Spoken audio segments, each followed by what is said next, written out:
Hey there, future scientists. Have you ever wondered how a straw could pull up juice, or why planes can fly, or why your ears pop in the mountains? All of that happens because of something you can't even see, air pressure. Today on Science Explained, we'll break down this invisible force that's always around you in a simple and fun way. Let's get started. Part 1. What is air pressure? Air is all around you. You can't see it, but you sure can feel it. Air is made of tiny particles called molecules. These molecules are constantly moving, and when they collide with a surface, they create pressure. That's air pressure. Even though we don't feel it, air is always pressing on us with the weight of around 1 kilogram per square centimeter. Part 2. Real-life examples. Now that you know what air pressure is, let's look at some real-life examples. Why does a suction cup stick to the wall? A suction cup is a cup with no air. When you press it against the wall, the air pressure outside pushes it against the surface. The higher the air pressure, the stronger the suction. If you squeeze the top of a sealed can of soda, you can crush it. But how? By squeezing the can, you're actually making the air inside the can less dense. Because the air pressure outside is greater than the pressure inside, it pushes in on the sides, crushing the can.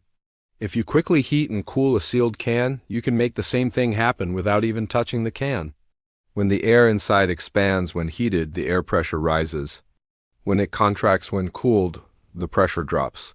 If the drop is quick enough, the outside pressure will be higher than the inside, causing the can to collapse. How do planes fly? It's all about the wings.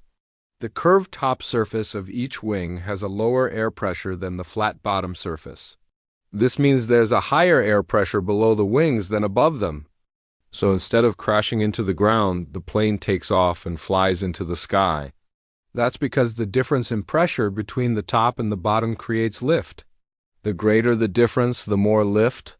That's why an airplane needs to spin its wings really fast, so that the air moves faster above the wings than below. Faster air means lower pressure. This also explains why birds need to flap their wings so hard to fly. Part 3. Try this at home. Take a glass of water, fill it up, and place a card on top. Hold the card and flip the glass upside down. Now let go of the card. The water stays in the glass because the air pressure from below is pushing up against the bottom of the glass. Part 4. Why is air pressure important? Air pressure is important for lots of things. It affects weather, breathing, boiling points, and even how fast balls travel in sports. It's everywhere in science, nature, and daily life. All right, now that you know all about air pressure, let's check your knowledge with an awesome experiment. You'll need 2 balloons, 2 pieces of tape, a pin. First, blow up both balloons and secure them to the wall with the tape. Now slowly deflate one balloon while keeping the other one the same size. Watch what happens. The air pressure inside the unpinned balloon is higher than the air pressure inside the pinned balloon, so the balloon with the pin in it pops. The air pressure inside pushes against the pin. Once the air pressure on one side of the balloon is lower than the other, the balloon pops. I hope you had fun learning about air pressure with me. If you did, hit like, share, and subscribe to Science Explained for more awesome science made simple. See you in the next video. Bye. If you did, hit like, share, and subscribe to Science Explained for more awesome science made simple. See you in the next video. Bye.